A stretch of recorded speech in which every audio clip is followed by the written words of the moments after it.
नमस्कार, capital TV देख रहे हैं आप। मैं हूं आपके साथ पूजा। ब्रेकिंग नाउ में बड़ी खबर आपको बता रहे हैं। मध्य प्रदेश, राजस्थान और छत्तीसगढ़ का अगला मुख्यमंत्री कौन होगा, उसको लेकर लगातार बैठकें चल रही है और आज जेपी नड्डा ने शाम को एक अहम बैठक बुलाई है जिसमें कई बड़े चेहरे शामिल होंगे।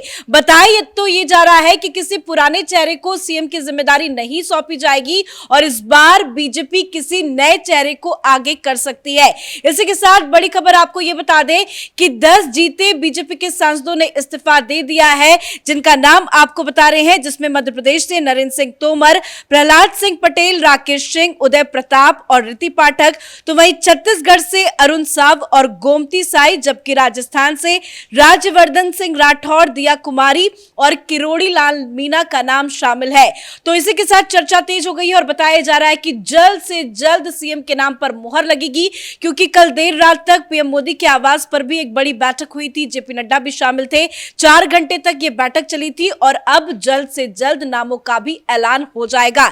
इससे जुड़ी तमाम बड़ी अपडेट के साथ मेरे साथ न्यूज रूम से जुड़े हुए हैं कैपिटल टीवी के एग्जीक्यूटिव एडिटर राजीव जी। सर, क्या कुछ चल रहा है सीएम फेस को लेकर? देखिए, जो बैठकें हो रही है उसमें पहला फैसला तो यही लिया गया कि अभी केंद्र से ऑब्जर्वर नियुक्त किया जाएगा, यानी स्टेट लेवल पर जो अभी वहां के प्रदेश प्रभारी और प्रदेश अध्यक्ष को दिल्ली बुलाया गया था, इन लोगों ने विधायकों के बारे में बताया कि वहां सुगबुगाहट क्या चल रही है, किसके मन में क्या है।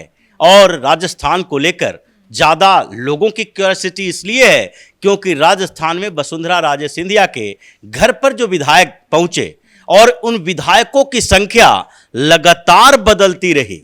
ये बताया जा रहा है कि विधायकों की संख्या जो बदली है, आंकड़े बढ़ा बढ़ा के पेश किए गए हैं, उसके पीछे एक बड़ी वजह नेगोशिएशन करना है, प्रेशर डालना है। और इसलिए इन मुद्दों पर चर्चा ज्यादा है कि क्या किसी वैसे व्यक्ति को सीएम कैंडिडेट बनाया जा सकता है या सीएम के लिए पूरी तरीके से, मतलब अभी सूची की बात है, कैंडिडेट की बात इसलिए की जा रही है क्योंकि ये सूची तैयार हुआ है, लिस्ट में किनका किनका नाम है और उन नामों में से एक एक करके नाम बाहर किए जाने की संभावनाएं बन रही है। बताया तो ये जा रहा है कि इस बार सीएम की जिम्मेदारी उस नेता को दी जाएगी जो कोई नया चेहरा हो, नया चेहरे की तलाश में है बीजेपी। देखिए, सीएम का नया चेहरा का मतलब ये नहीं है कि वो चेहरा बिल्कुल नया हो, सीएम के लिए नया चेहरा हो। राजस्थान में भी इसी पर चर्चा की जा रही है। जिन सांसदों को इस्तीफा देने के लिए कहा गया और ये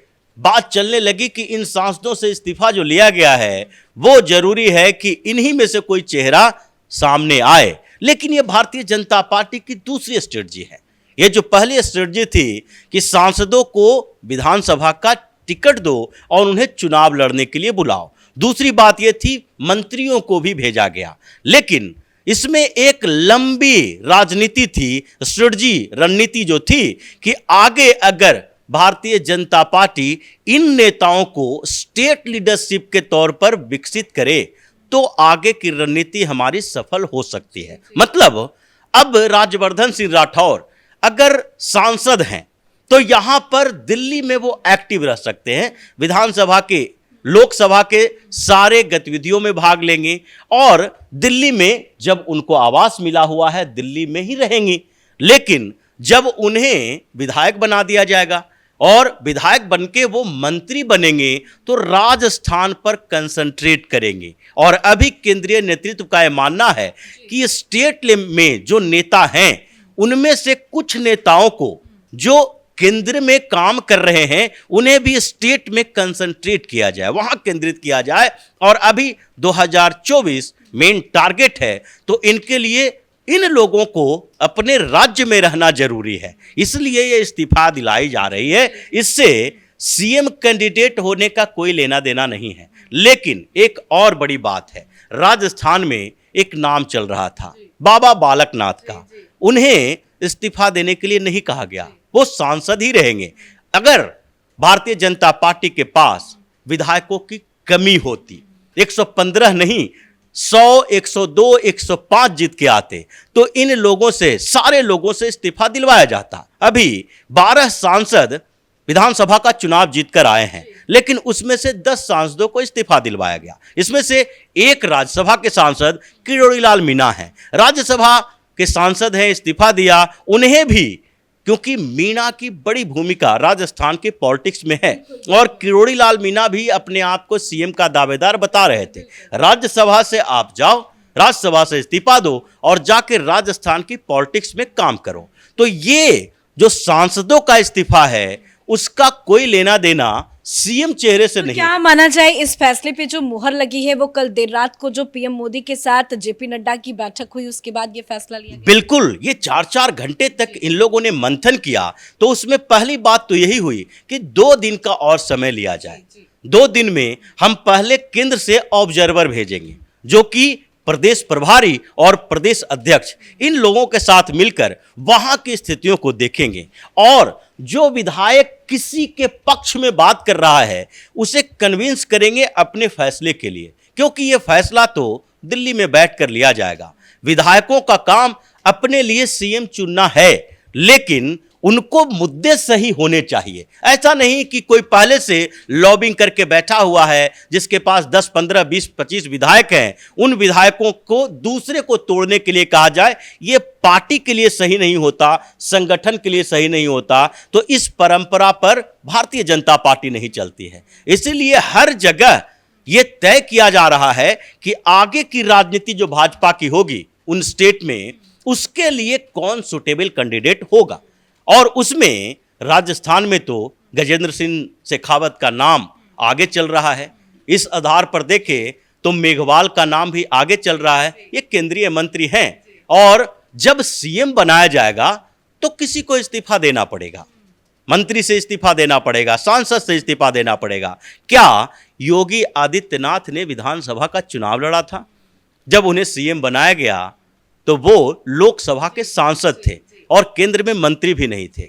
या फिर रघुवर दास की बात झारखंड में की जाती है, मनोहर लाल खट्टर की बात की जाती है। तो ये जो मंथन चल रहा है वो आगे की रणनीति के लिए है, लेकिन नाम तो कुछ है ही। सर, आज भी जेपी नड्डा ने एक महत्वपूर्ण बैठक बुलाई है शाम को, उस बैठक में क्या कुछ होने की उम्मीद है? देखिए, उस बैठक में सबसे ज्यादा चर्चा जो हो रही है अभी, जिस व्यक्ति की चर्चा हो रही है वो है शिवराज सिंह चौहान, क्योंकि भारतीय जनता पार्टी के केंद्रीय नेतृत्व के पास एक बड़ी जिम्मेदारी है और वो लोग ये तय करना चाहते हैं कि मध्य प्रदेश का चुनाव बड़ी बहुमत से जीते।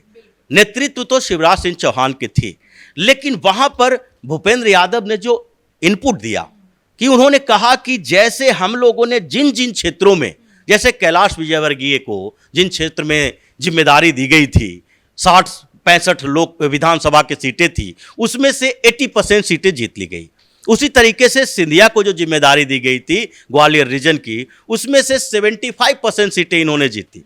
तो ये जो जीत है वो सिर्फ एक के लिए नहीं कहा जा सकता। हाँ, ये है कि बाहरी लोगों को, मीडिया में जो चर्चा चलती है उस आधार पर तो ये कहा जा सकता है कि नायक हैं जो शिवराज सिंह चौहान हैं। तो केवल और केवल इस आधार पर फैसला नहीं होगा कि शिवराज सिंह चौहान वहां के सीएम बने रहे और ये जीत हुई तो शिवराज सिंह चौहान को बनाया जाना चाहिए। ये तय होगा इस आधार पर कि आगे जो हमें वहां चुनावों का सामना करना पड़ेगा, यानी कि 29 लोकसभा की सीटें, और ये 2024 तो कल कह रहे थे कि हम 29 की 29 सीटें जीत के देंगे पीएम मोदी। ये तो शिवराज सिंह चौहान कहेंगे, कोई भी जो नेता होता है जो लगातार वो एक्टिव है। कल लाडली बहन योजना, महिलाओं से उन्होंने मुलाकात किया, छिंदवाड़ा जा रहे हैं, अलग अलग जो चीजें कर रहे हैं शिवराज सिंह चौहान, बयान भी दे रहे हैं, हालांकि बहुत डिसेंट वे में बयान दे रहे हैं, लेकिन क्या उनके मन में भी कुछ चल रहा होगा? देखिए, उनके मन में तो ये चल ही रहा है कि हमें बनाया जाएगा या नहीं, क्योंकि जब उनको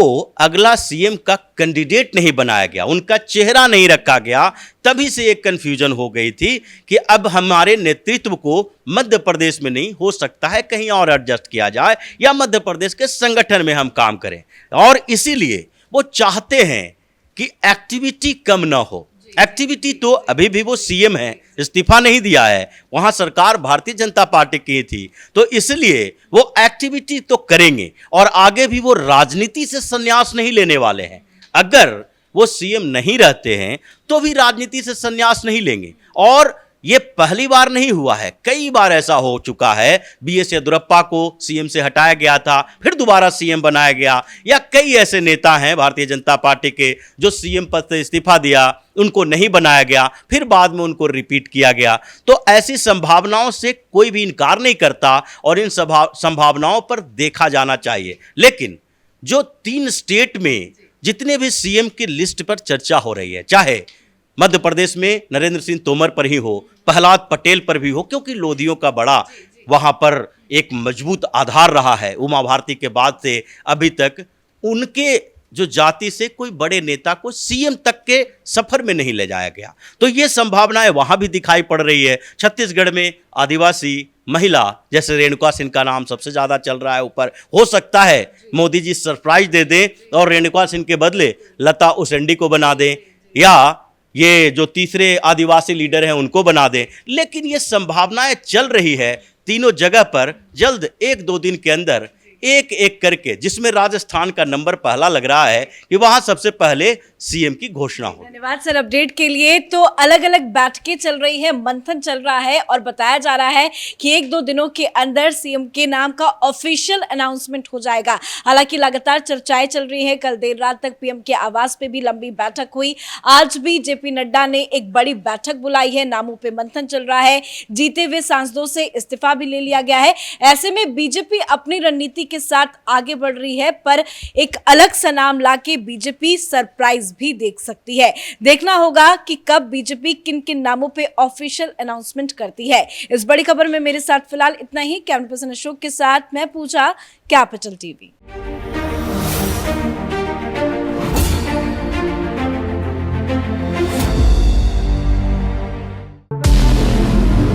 हमारे व्रत, हमारी परीक्षा, लक्ष्य तक पहुंचने की हमारी संयमित प्रतीक्षा।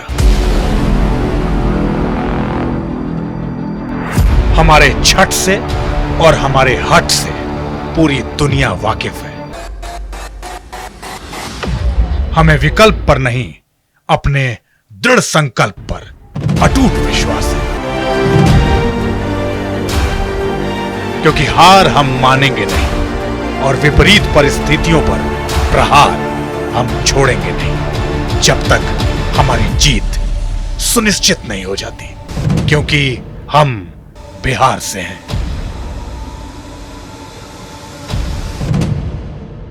कैपिटल टीवी पर मैं अमित प्रकाश लेकर आ रहा हूं बिहार पर एक ब्रांड न्यू स्पेशल शो। हम बिहार से हैं।